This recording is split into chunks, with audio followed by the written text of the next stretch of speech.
And I'm just getting us live streaming here. So bear with me for a second. We're going. We're good. Okay.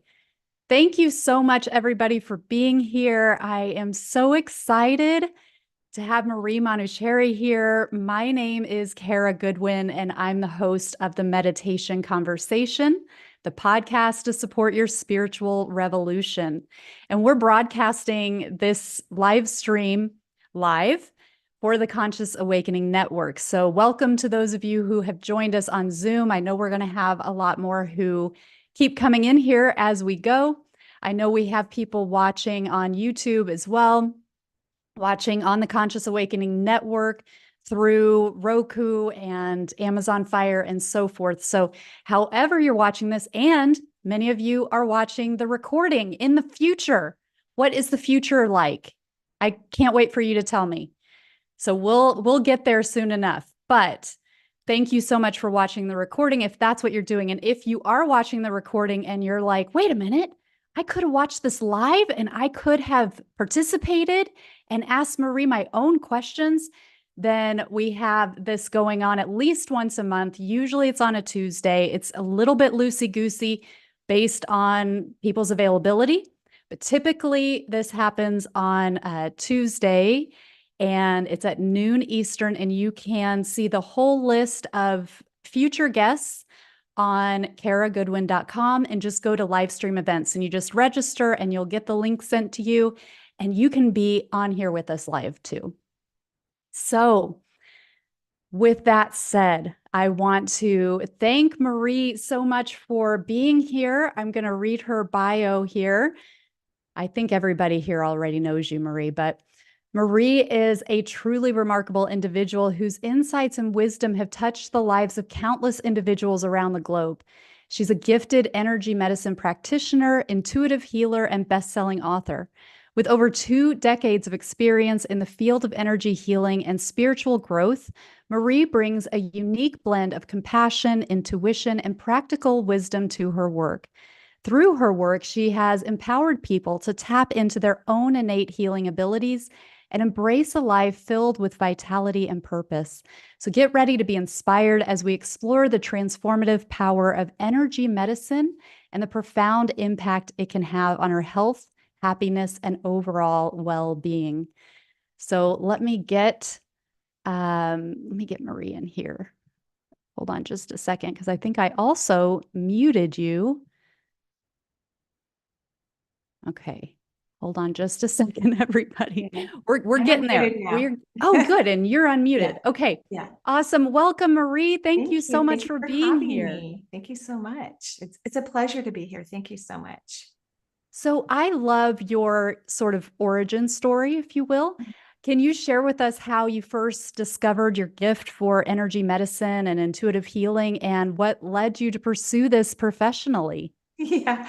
Well, I really wasn't on a quest for energy medicine. I really knew nothing about it. I had become an oncology nurse, which was I loved it. I miss nursing every day still, and I left in 2000 is when I took a leave of absence and never returned. But I was raised very holistically. Like something's going on with my mother's health right now, and she will not go get tests. She's 87, so we go, okay, fine.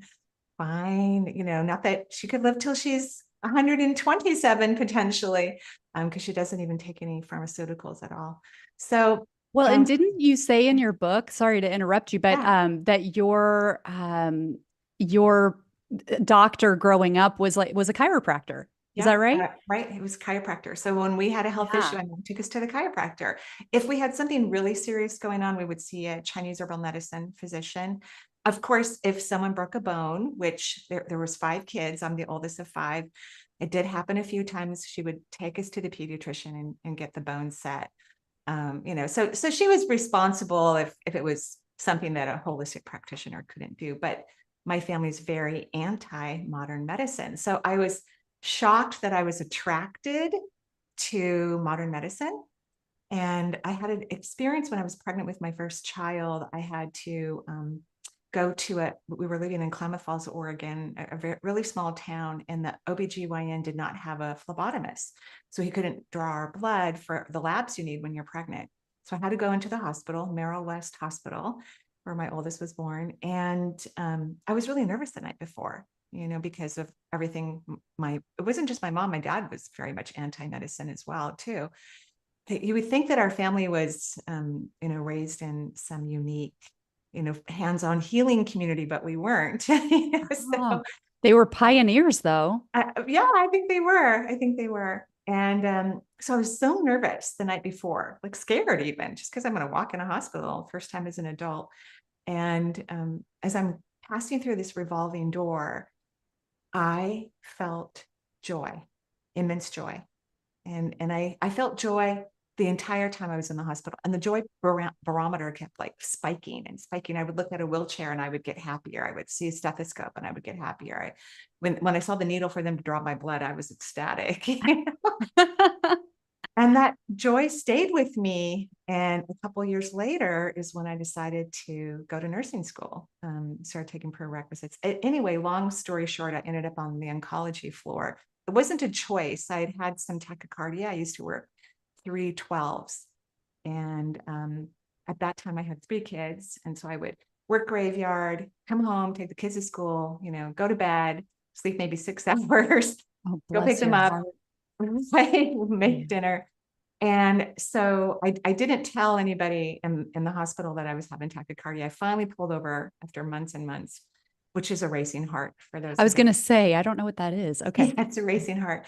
So my pulse would be like off charts. I could feel my heart racing. I knew it wasn't healthy. And I finally pulled one of the cardiologists aside who was, doing some, our patients were so ill on the floor. I worked in-house oncology that we would have all kinds of docs on our floor because, so many things were going on with them. And I told him what was happening to me. And he immediately put a harness on me and studied my heart for like a week, and I had an echocardiogram and everything was normal because it's your biorhythms. You have to get off night shift, you have to go to day shift. Oh. And the only day shift available was the oncology floor, which I loved. So while working on the oncology floor, I began to have psychic experiences, and I wasn't shy to them. They were not what I would say unfamiliar to me. I had some psychic experiences off and on in my lifetime, but nothing that stayed every day. Like I'd have some cool experience when I was a teenager, a fellow teenager in the housing community I lived in. We lived in apartments mostly when I was growing up, and had drowned in a bathtub. And wow. And when they were bringing her body out of the apartment complex, I had a really cool spiritual experience. I had this really cool encounter, which I didn't have words or language for it at the time. But reflecting back, I spoke to her and talked to her, and she was very happy that she had left her body. She had some delayed educational issues, and she was lovely and adorable and sweet and fun and playful, but she was ready to go. So I hadn't had consistent psychic experiences, but the oncology floor is what opened me up, and I began to hear my patients' body parts speaking to me as I would be at their bedside, as I was changing IV fluids or dressing. It's like I would have, and I'm very clairvoyant, which I, of course, didn't know that or even the language for it.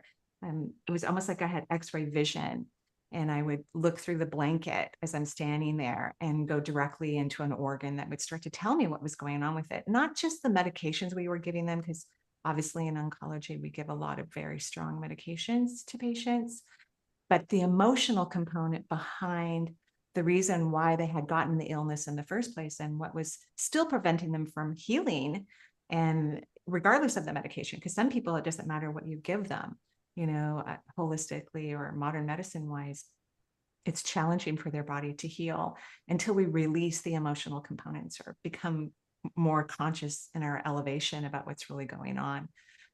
So I was blessed. I went to my nurse supervisor after a while because I was the charge nurse most days that I worked, and I was worried that I wouldn't call the code team if somebody started to crash. And I had a personal rule that nobody coded on my watch. which means I had to watch all the patients very carefully. And if anybody got close to coding, I would have them transferred to the ICU or negotiate if they were really ill, a change in code status. So I had my own personal rule, and yet I was hearing, seeing, and feeling psychically a lot of things, and I was afraid it was going to distract me. So I went to my nurse supervisor because I have a lot of integrity. I'm a very honest person, and I told her what was happening to me, and I thought for sure she was going to order a psych eval and suspend me, because I would have done that, I think, if someone had come to me. But it turned out her name's Lois Williams. She may be retired by now, but the last time I chatted with her, I interviewed her on my old radio show that I used to have. And we grew up very similarly. We had parents that were very spiritual and holistic. And so she understood what I was going through. And she told me that I needed to lay my hands on our patients, that I was seeing energy. So I was shocked. And a few days later, because I was really nervous. It's so funny. I touched hundreds of patients at that time, hundreds. I'd been a nurse for 8 years by then. And of course, I'm touching them for pedal pulses, and I'm doing nursing activities. I'm auscultating their lungs. But the idea of being with someone with intention and laying hands on them made me nervous. So I picked a patient that wasn't an onc patient, was an oncology patient. It was an overflow from the surgical unit. And the hospital wasn't able to discharge her. Her doctor wasn't, because she had pain, even though she'd been in the hospital, for a week post-surgical. She just couldn't go home. And so I knocked on her door, shut the door really tight behind me, because I didn't even know what I was going to do, and I did that for a while. After this one experience, I touched hundreds of patients in the hospital. I'm a self-taught healer, and I learned through all the people I touched. So I touched the door, I shut the door really tightly, and I asked her if I could lay hands on her, and she said yes. I didn't know what was going to happen or what I was going to do, and I laid hands on her and closed my eyes. In the beginning of my intuitive work, I worked with my eyes closed. I could close out the third dimensional space and allow the psychic phenomenon to occur. And I saw these orbs light up in her body right away. And I'd not studied the chakras. I had read things like Seth Speaks and maybe more channeled material, perhaps. I'm very attracted to old spiritualists like John Randolph Price. I'm attracted to those type of spiritualist teachers.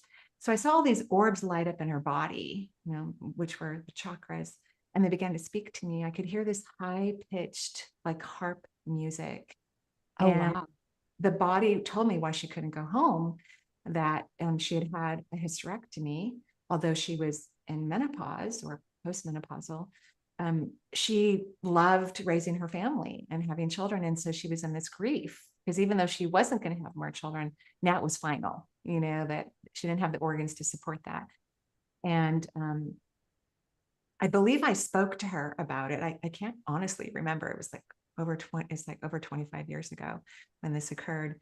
But I opened up my eyes for a moment because I was crying. I had these tears coming down my face of pure joy. And when I opened up my eyes, she was crying too.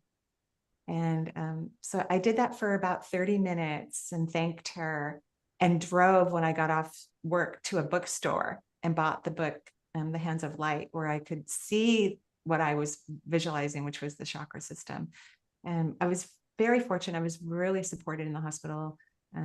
There were times 3 physicians ordered me to lay hands on their patients because their pain would go away. They would relax, they would be more comfortable. And sometimes I would be busy. A doctor would say, could you go in there and do that thing? And of course, medicine is not oblivious to healing with hands. Healing touch, which is a nursing form of natural healing, is active in hospitals across the United States. So it's not an unfamiliar thing, although maybe most physicians don't completely understand it, or didn't when I was a nurse. And I would say, I'm too busy. Charge nurses have pagers all along their waist, and you're running around crazy. And so they go, okay, well, I'm writing an order, one physician wrote, for therapeutic touch. And I said, okay. And then, of course, I have to follow their orders. And then people just started showing up at my house unannounced. And I didn't have equipment. Like I didn't have a massage table, so they would lay on the couch and I would kneel on the floor and lay hands on them. And then I finally took a weekend Reiki workshop, which is exactly the way I teach it, and was attuned to all levels. Because I think most humans, a lot of humans already have Reiki energy inside of them. It's a very old form of healing. It's very powerful, I think. And then I started a practice, and yeah, that's how it kind of Wow. started. That's amazing. Um, I do want to let everybody know, because I imagine you're chomping at the bit. We will open up for questions the last 15 to 20 minutes. So just look forward to that. I loved your book, Oh, Intuitive Self Healing. And in that, you start by talking about these triangles that you were seeing everywhere. And I wonder how that plays into your origin story. Can yeah. you talk about that? Sure, thank you. And it's funny, if I look for them now, I can still see them. Really? Yeah. So at the time I was married, and my then husband was oblivious to what was happening to me. I really didn't tell anyone except for at work. And I started taking this meditation course, which I think really helped me open up. I mean, I know it did. That's really what spurred me. I had had this experience at work prior to this psychic opening where, because I thought nursing was going to be my entire career path. You know, I loved it so much. But every time I got off the elevator right around this time, I could feel the energy drop. Again, I wouldn't put it in those terms, but I got the distinct feeling I needed to leave nursing. And I was shocked and sad about it. And I had no idea what I was going to do. I'm a worker. I like to work, you know, I just am one of those people that enjoys work. So, so I've been taking these meditation courses, and I had asked the universe, I said, please, you know, and really, and now I do it, thank you, you know, because the universe doesn't do well with pleading. But I asked to be shown whatever would bring me passion again. And I didn't care what it was. You know, I had asked for, I didn't care if I was going to sell green tea on the I-90 corridor, which is a highway close to me. I just wanted to be back in that passion. And I was getting the message that nursing was not it anymore. And one morning when I was waking up, I started to hear this hum, like almost like the sound of bees, if you will. And I didn't know what it was. It didn't feel like it was in the walls. You know, I hadn't opened my eyes yet. And as I began to wake up, I saw these golden pyramids floating around me, about, I think about an inch high in height, maybe a full inch in diameter, maybe two. I can't remember exactly. And there would be hundreds of them just vibrating and humming all around me. And I would see them all day long. I would just get add-ons of psychic experiences. And when I would fall asleep at night, I would wonder if the golden pyramids were still going to be there. And luckily, every time I would, you know, awaken in the morning, there they were again. Eventually, they started to fade, like after a year or so. They started to fade because I think there was just so much psychic information or multisensory experiencing happening. I didn't have the bandwidth for everything. But every time someone brings it up, I just kind of stare into my aura, and there they are. You know, I found out later what they meant. So years later, when I you know, had a massage table in the office now, well, I'm in a different house, but now I don't have a massage table because I do everything online. You Oh, know, wow. yeah, I don't see people in person any longer. But I've always had clients around the world. So I've always seen people via phone or Zoom my entire career as well.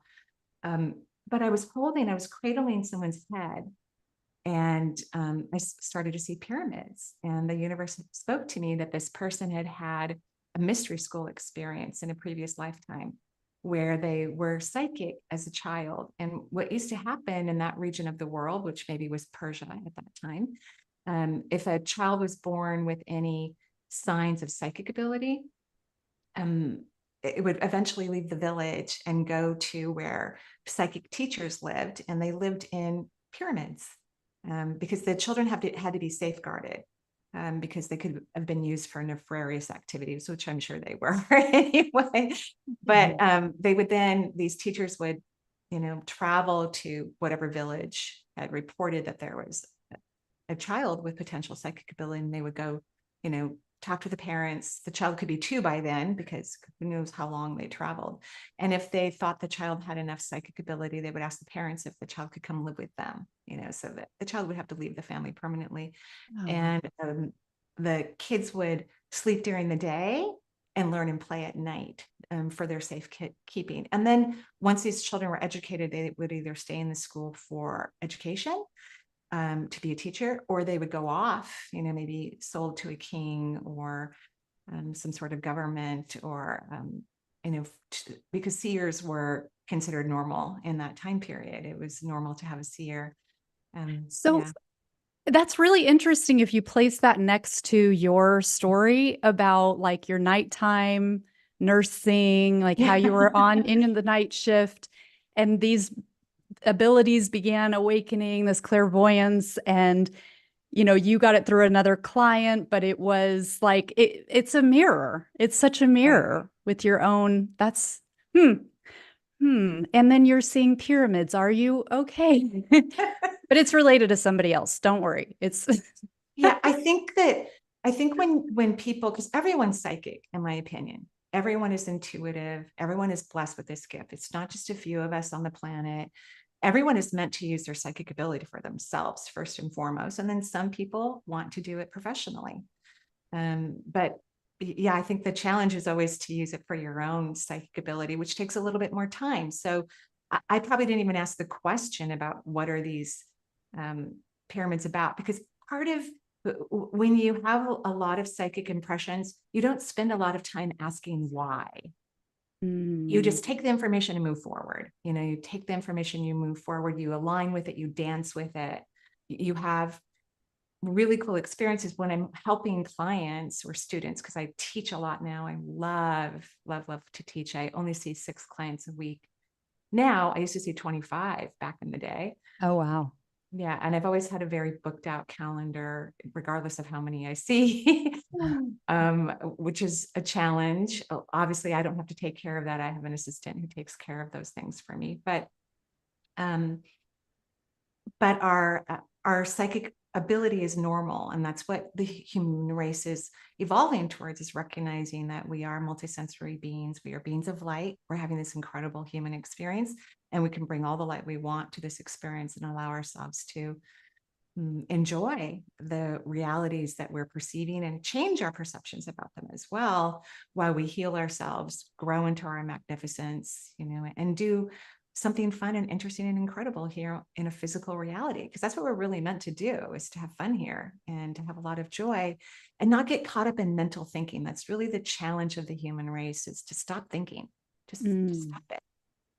Unless for logic, like you and I had to make sure we got online at the right time, that we have our lighting, that it was working. And we do have needs for our logical brain, but humans try to use their brain for everything. And the third eye needs quiet. The brain needs to be quiet so that the third eye can work. I love that.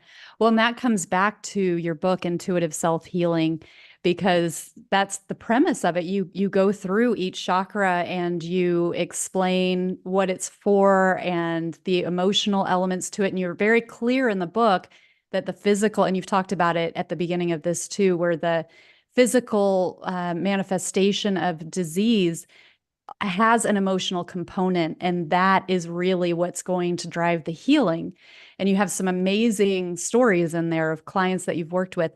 One of the things that I found the whole book fascinating. And I also want to mention, if anybody hasn't read this book, I found it really activating as well. Like as I was reading it, and Lori's nodding her head, I think maybe she's read it too and had this experience. But it's so like you read it and the words are, it's written beautifully and it's like there's very powerful intellectual information, but there's something else that's coming through with it. And so it is activating, and in a really beautiful way. So I highly recommend that, if this kind of topic is your jam, you will do well to read this book.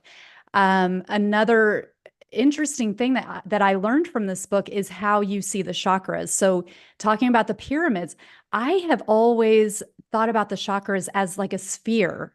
Mhm. And you talk about it like two inverted pyramids, or Oh, basically. yeah, right. Um, Yeah. and I don't know if that is like a torus for you, or, but would you like to talk about that a little bit? Yeah.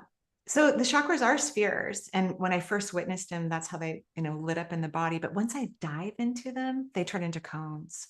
Mhm. And it kind of makes sense because they receive and transmute energy, right? And they spin. And so the tip is deep within inside the body. And then several chakras have an extension. So a lot of the chakras, like the heart chakra in particular, the whole vortex is in the physical form. It kind of spreads out wide. Like your audience are old souls or older soul types.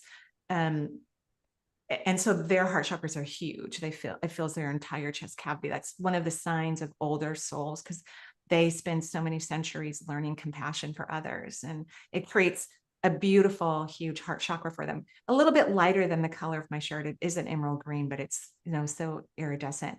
But yet the crown chakra on top of the head can extend thousands of miles, outside of the Earth's atmosphere, like channelers can have huge, enormous crown chakras, because especially someone like Esther Hicks, who is an unconscious channeler, like she is not aware of her conversations when she's channeling um, Abraham, which is a Yeah. group of entities, not even just one, it's a group of entities, or Pat Rodegard, who's now passed, and she channeled Emmanuel.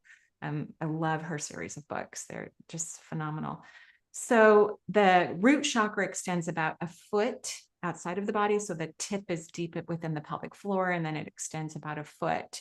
And all chakras spin in a clockwise direction if you were standing outside of your body and looking at the vortexes, Okay. and there's the back portion through for 2 and 6. So that's just how I experience them. But I don't think there's a right or a wrong way to experience energy. I Uh-huh. think we're really in our infancy still. And, either my perceptions will change, or more people will come on the planet that have different perceptions, where people will wake up to, unique experiences. Just like for a long time in my career, one of the things I would do, but almost naturally, is to help release stagnation, and this is something we still teach in energy. But that's not how I feel about it now at all. I feel like, no, my job is just to infuse bright light. The stagnation will naturally leave if it needs to, or will it transmute. I don't have to focus on stagnation or low vibrational frequencies at all. My job is just to stay in the high frequency and the high vibration, and allow that to move into my body and into those that I touch or teach or communicate with. But that was the kindest compliment, that the book, had a frequency that you felt affected you. I think that's the kindest compliment ever. Oh, well, thank you. It's absolutely true. So I'm glad that it also was kind. That's the best. Um, Another thing that I've learned, or that I know was resonating throughout your book, was the mind, body, spirit connection. And we talked a little bit about this, the emotional element of disease. Mhm. But I'd love for you to take a moment to just talk about how you see that, because it can be difficult when we're having physical issues to see how the whole entirety of our being is contributing to that. So, what's Right. been your experience with that? So many experiences, mostly that people are in denial about the emotional aspect. Like, if we're going to talk about a root chakra disease, let's say, or health issue, like it doesn't have to be even diagnosed. I mean, probably the hugest population, although I've seen every disease on the planet, every age group, women pregnant, old, young, I've seen it all, I think. Um, and so a large percentage of people that also see healers have autoimmune issues, right? Like tons of autoimmune issues. And modern medicine doesn't know how to positively affect that. There are some people that actually do well with having their immune system repressed, because that's how modern medicine Oh, okay. approaches the immune system. That's how they kind of approach even things like cancer. They repress the immune system by killing the cancer, at least that's their hope, the cells, but then a lot of other things are killed in the process too, right? So some people actually do recover that way. And that's why I'm open to, I don't care how someone heals. It doesn't matter to me. I don't really care. I just want them to heal, whatever that means for them. But let's say, for example, someone has an autoimmune disease, and then I'll use the root chakra definition. So the third chakra governs the immune system. all of it, which includes hormones, lymphatic movement. My dog's in here. That's the tail you're seeing. That's Charles. Hi, Charles. It, it governs the liver, pancreas, gallbladder, spleen, stomach, small intestines. And the emotional component, which that's the most important part of energy medicine, is the emotional component, is self-love. And most humans loathe themselves. I mean, this is the reality. And most people argue with me on this topic to a little bit. Most people are very gracious and kind. And, I have wonderful people that I've worked with for years and years. But a lot of people don't want to admit to the fact that they don't like themselves, let alone that they don't love themselves.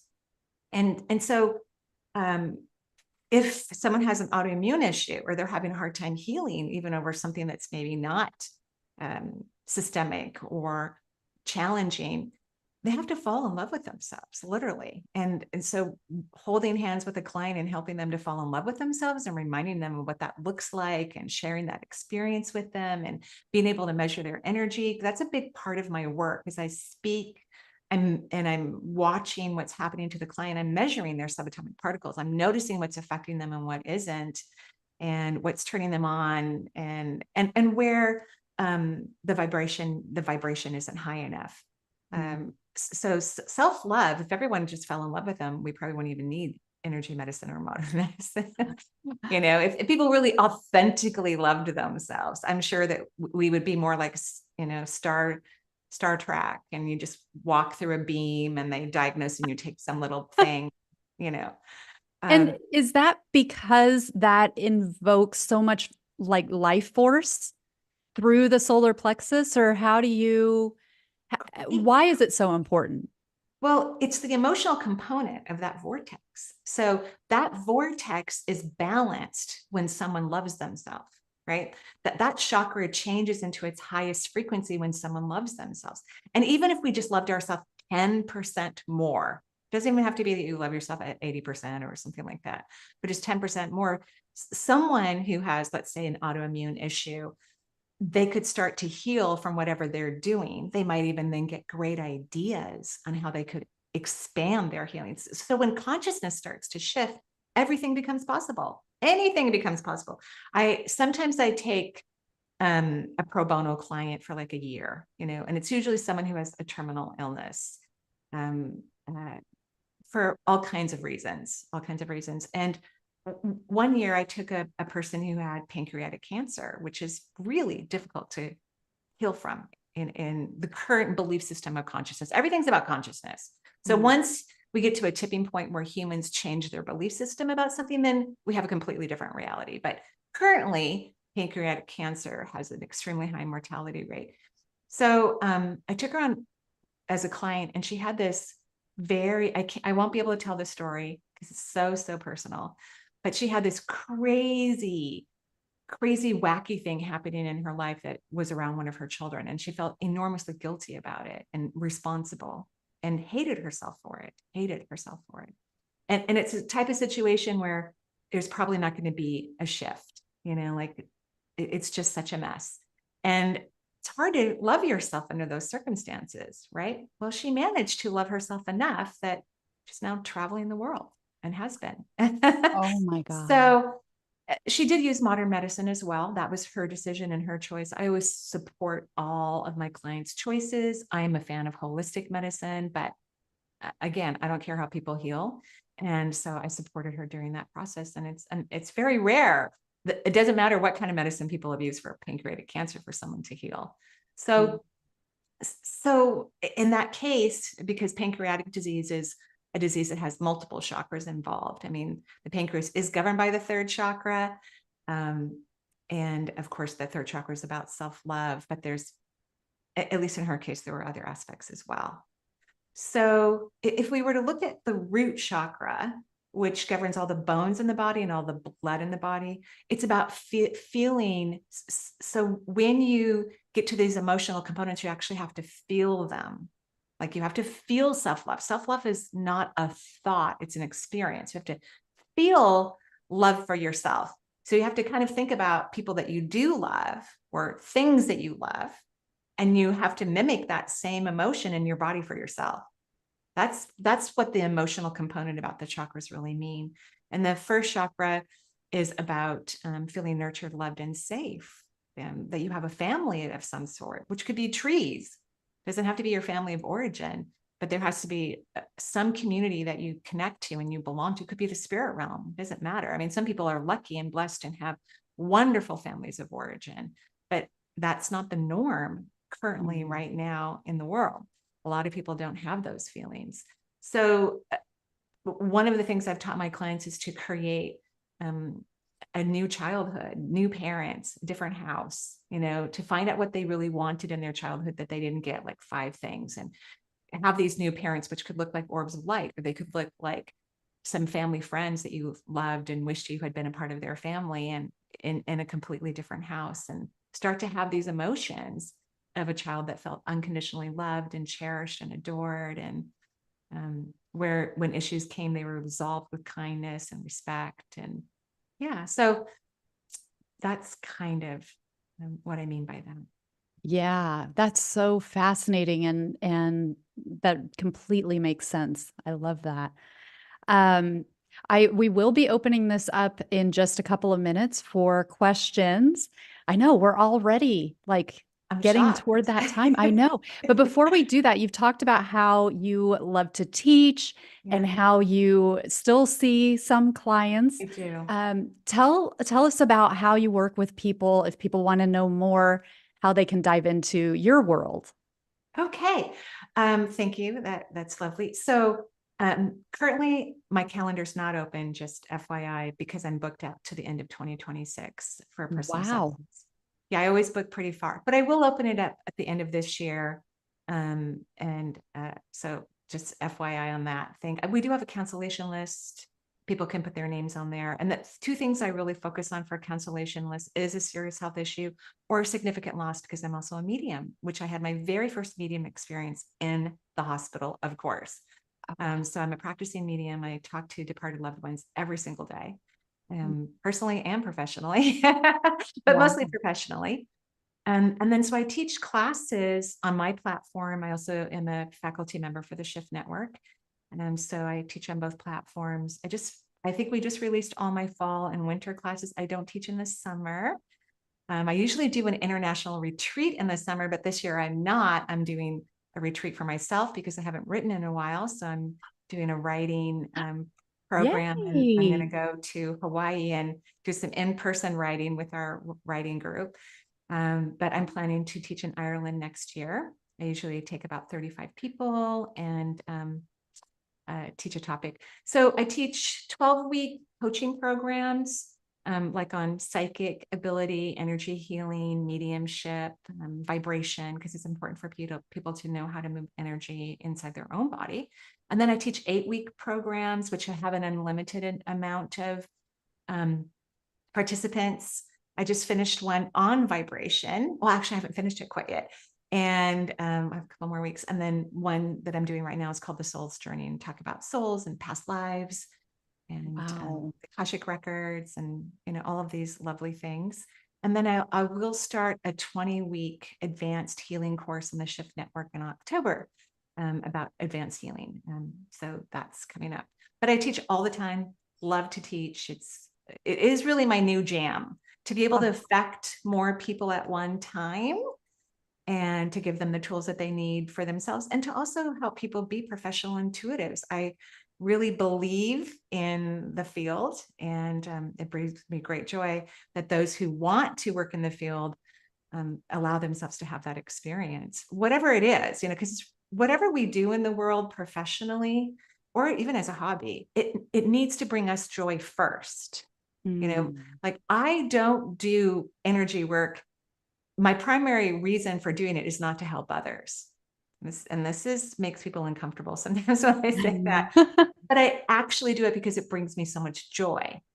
And when you do things that bring you authentic personal joy, it is helpful for humanity, especially older soul types, because they're in this higher frequency. Old souls come to earth to learn self-compassion.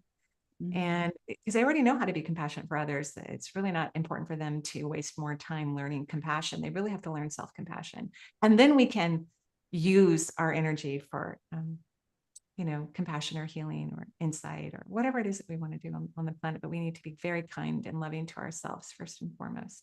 I At least love that's what that. I think. Yeah. Yes, I agree. And you've got some amazing offerings coming up. So that's really exciting.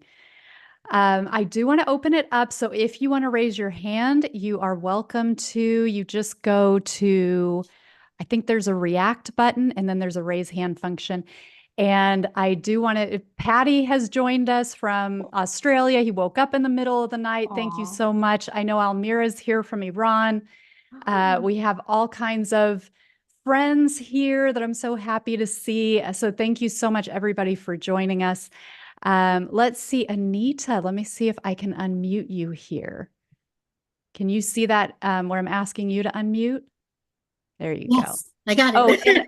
and also before you start, for everybody, try to keep your questions succinct so that we can keep moving, please. and brief, because I'm super psychic. So I don't need a ton of backstory. Okay, thank you. Go ahead, Okay. Anita. I would go. All right. I'm actually in your Monday night class. I was Oh, there last thank night. It was you. wonderful. Oh, thank Anyway, you so much. Thank you. and I'm trying to do the things that you are suggesting, all of the, Yeah. and I'm actually an oncology nurse and I work the night shift. Oh my gosh. So Okay. I have been trying to lay hands on people Mhm. and I'm working on it. And I really do feel synchronicities everywhere, like finding out about this morning. Yeah. And but the problem I'm having with, and it affects loving myself, is that so many of my family and friends have so much difficulty going on. And I don't Hmm. know what to do or how to be happy when they're suffering. And so I Interesting just wanted question. suggestions on that. And I'm working on everything and it's progressing and it's Right. wonderful. Right. So you're going to have to stay in your own lane, literally. And some healers are meant to heal their family. I've only met one, honestly. So luckily my kids are all really aware and conscious that they don't need a lot of help from me, thank God, because I'm supposed to help heal the general public, and so are you. So you've got to stop trying to heal your family, because they don't even listen to you. They love you very much, but they don't listen to you. They don't really care what you say. They don't take your advice seriously. They never take action in it. So you're wasting your time and your energy trying to help them. So your job is to stay in your own lane, go lay hands on your patients in the hospital in the middle of the night, please. I mean, why not? And allow yourself to have an incredible experience and help those individuals, because you did not reincarnate to earth to help your family of origin at all, or your children. So you have to fire yourself. You have to literally fire yourself. And so a big part of what helps humanity to evolve is to stop listening to the mind, because the mind makes us feel guilty, which is not a real emotion. That's a mind-made emotion. That comes from the ego. Guilt is not truth. It doesn't come from creation or source or God. Creation would never make us feel bad about anything. So a what if question. I'm a fan of what if questions. I think they are more powerful than affirmations, as you know. What if I let go and allow my family to be what they are and allow them to naturally aspire to their own magnificence while I allow my own magnificence to thrive? Okay. That's what I think. So it seems like I'm doing the right thing then. Yeah, Okay. Other you than have that. to, yeah, and stay in your own body, because we don't want and it's going to lower your vibration if you think about them and their circumstances. And just remind yourself, you've already tried to help them. You've done everything you can, but that's not your role or your job. And this is an old pattern to try to help people that aren't interested in what you have to offer. It's what's keeping you small. Okay. I love that. Thank you, Anita. I wanted to have one more shout out because I forgot to say that my mom is on this webinar and I'm Oh, so excited. Hi, Mom. I can't see you oh, actually, I but can't she's either. never joined one of these before. And she Oh, registered and I'm like, "Oh my God, my mom's here." So, I'm so glad you're here, Mom. thank you. Okay, and Lori is a dear, dear friend of mine. We have a really strong connection. I'm so glad you're here too. Let me unmute you. No, you're unmuted. I unmuted. You're Go. on it. Hi, Okay. Kara. I'm awesome. I'm so excited to be here. Hi, Marie. You've Hi. been super instrumental in my Oh. everything. Like, you were one of the first people I found way back in the whatever 2020. But I'm a Reiki master, channeler, healer. I do all that kind of stuff. And I wanted to kind of go back and get your thoughts when you were talking about the like creating your own family, you know, like the family that loved you and this kind of stuff. I work a lot with like quantum and that type of stuff with my clients. And I go back and forth and kind of kick around that idea often as far as going back and like, I don't want to say changing an event in time, but because I do believe everything has, you know, created who you are now. So like, Right. but I'm with you. Like I go back and forth a lot of times because I'm like, well, because I've gone back and even healed some situations in my past or whatever, and like given myself that self-love. And so I have felt it, you know, kick up in the now, and you can feel that part of yourself heal. So I always try to be like, I don't say like real careful, but of altering the past so that we don't take away the lesson of what we learned for what it brought us in the Yeah, now. you can't do that. You can't, Yeah. you know, like, so you have to let go of that. You're too careful. You are so careful. And I think it's a pattern that's holding you small. Okay. You know, like, and I mean no disrespect when I say that. Yeah, no. You're doing a beautiful job expanding your wings and allowing yourself to fly, but you're being too careful. The world is supposed to be manipulated. People manipulated all the time, you know, positively and negatively, but anything can be healed at any time, and everything's about perception. So there is no truth, not really. And humans have no idea what the truth is, for sure. I mean, it's expanded consciousness is, the universe even thinks that war is beautiful because opportunities for conscious growth and expansion, right? So what you're working on in this lifetime, what all of us are working on in this lifetime, are past lives. We're not even working on this lifetime.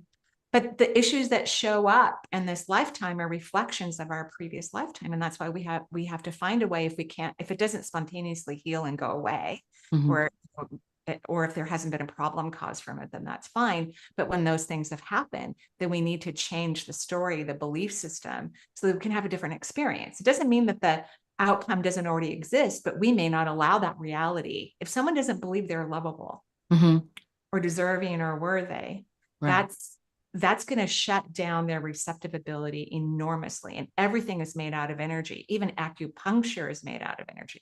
Psychic ability is made out of energy. Right. So people can't really absorb or allow that energy to come into their body to transition, whether it's their physical form or something else, without receiving huge amounts of energy. So we have to, in my opinion, find a way to bless certain moments of our life that we feel blocked by or wounded by. Even if we're not really healing this lifetime, we're healing the past. Right. There's like a roadmap of whatever our belief system is that's guiding us to have new perceptions. So I think you need to let go of that. It's so adorable. All of a sudden the universe has shown me a flash of people who and there are still people like this.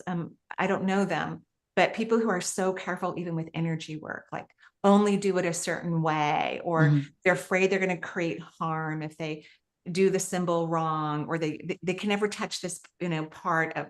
That's not true. Right. Yeah. Right. And you have beautiful energy. I think you just need to let it fly and let yourself be guided. Okay. There's no rules. And everyone's different, and every situation is different. Even when I have 5 clients with the same health issue, they all have a different way that they've patterned it in their body, and they have their own unique belief system that's supporting it in their body. Right. Does that help? No, that helps. Yeah, that's where because I agree. I think it's more about just sending the love, I guess, to that trauma situation. I don't think so. Oh, rather than like, how about there is no trauma? Okay. I mean, I'm saying that, but it's like clients, whenever they're coming and, that's the whole like, let's split it go or whatever. And it's like, so here's one of the fun things to do. The first thing I do when I get online with a client, because I go in cold, like, I don't know why they made an appointment, because I'm a better cold psychic, right? So my mind doesn't get involved. I immediately assess what they're really feeling. Most people have no idea what they're feeling. Right. Zero. Right. So I assess what they're really feeling, and that's how I run the healing session. And so even as they're complaining to me, and they have every right to, and I will, listen, but I'm not following any of that. I'm Right. following what they're really feeling. That's where the healing comes from. Right. Right. So you don't have to take care of them. It's okay. All right. We'll let them At least know. that's what I think. That's good. Thank you, Marie. I appreciate You're it. welcome, of course. Love it. And thank you so much for color coordinating. That was really thoughtful of you guys. Okay, thank you, Lori. All right, we've got Michelle up. Let me spotlight you, and you're muted. You're unmuted. Go ahead. Hey, hi Marie. Hi, great love to your see you again. kitchen. Oh, So thank cute. you. Yes. Thank you. Yeah, Thank it's really cute. you. I've taken one of your classes. I watch Thank you. you. Oh, I love it. I learned so much from you. Thank you. And your first question, boy, I resonated with your answer. So I guess at this point, if you live in a world where you've had a huge life shift, which I have, and the rest of your world, your family, your closest family really, is not going the direction you're going.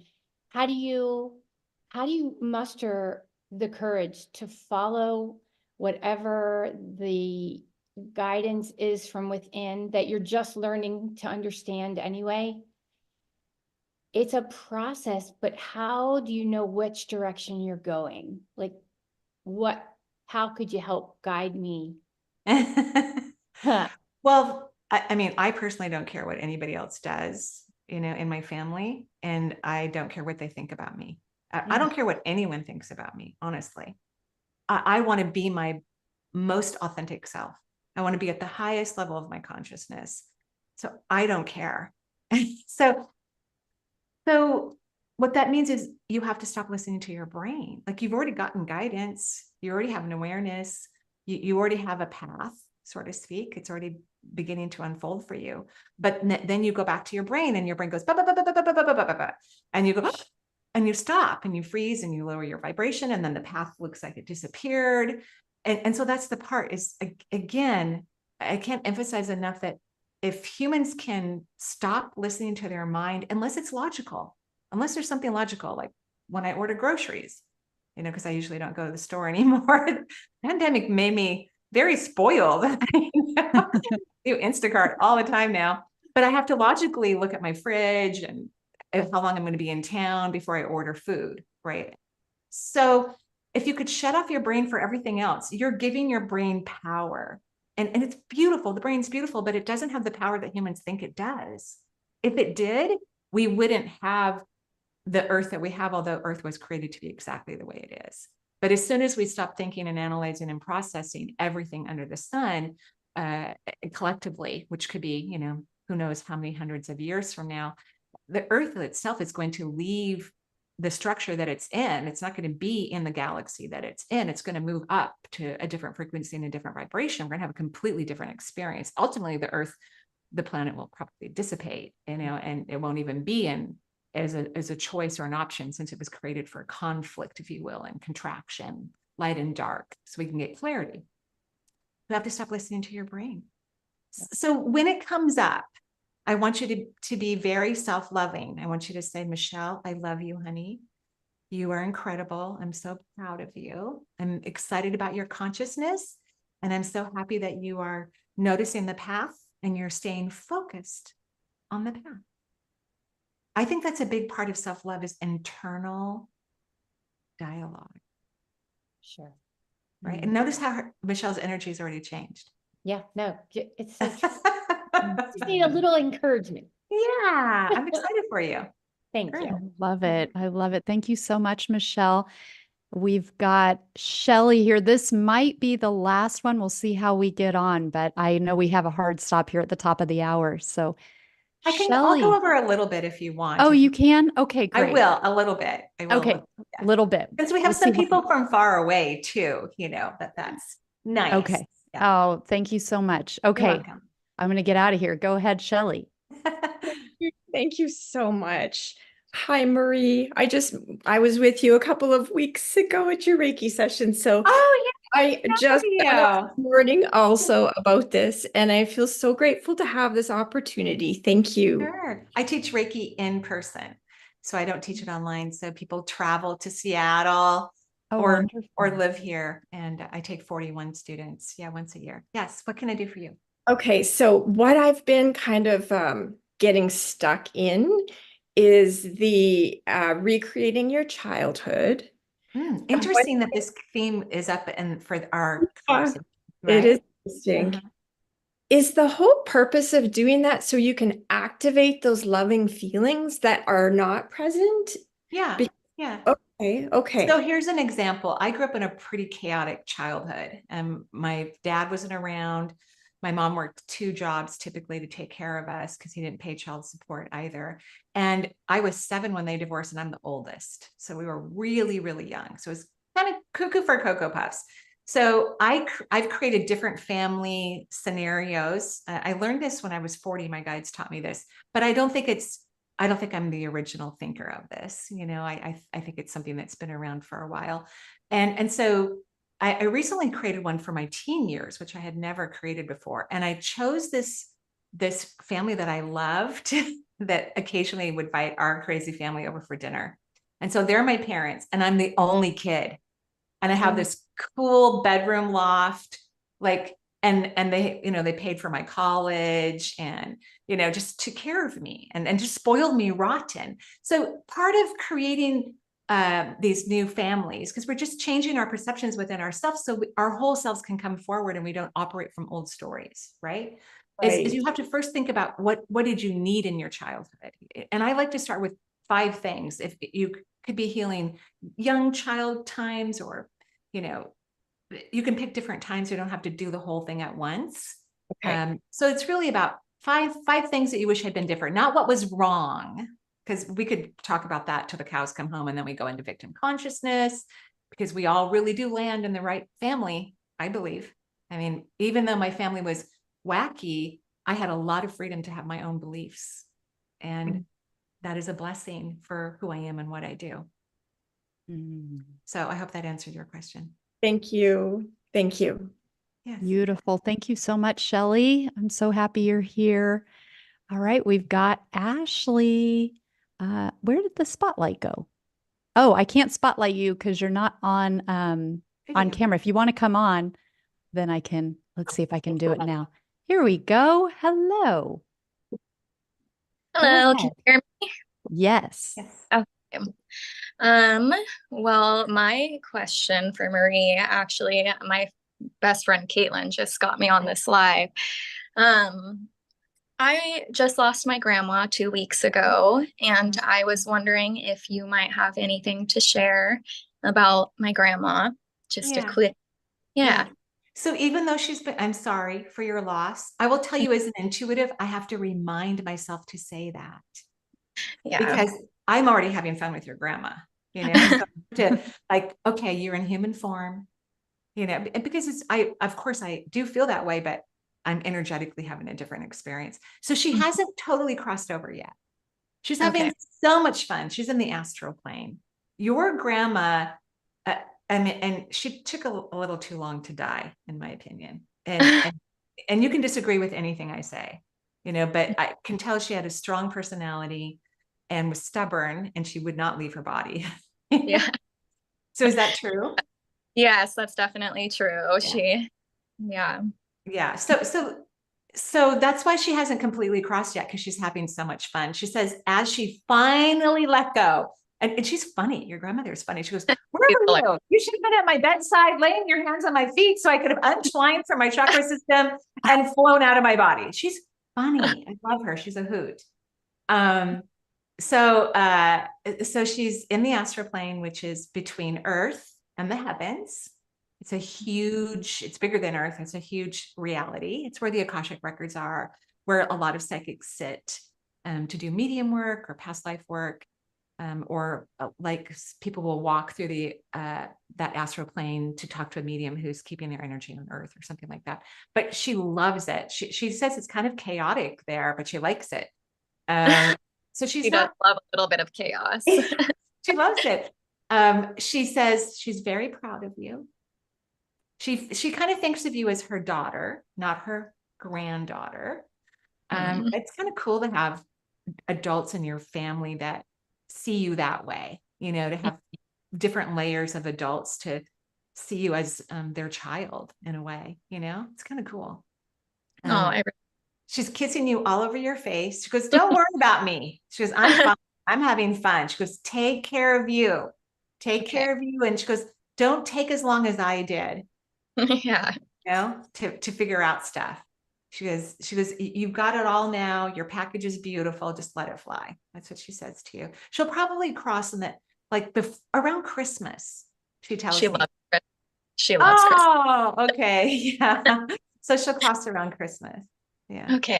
Awesome. Thank you so much. You're welcome. It's my pleasure. Oh, that's so beautiful. It got me a little teary there. That's beautiful. Yeah, so cute. Oh my goodness, Marie, this was amazing. So much fun, so much just love and just blessings abounding. It's just beautiful and remarkable. Thank you so much for being here. It's My been pleasure. so much fun. My absolute pleasure. I enjoyed every minute. You are a wonderful host. So thank you for having Oh, me. thank you so much. And thank you everybody for being here. You've been amazing. Thank you. And I'll see you next time. Okay. Thanks so much.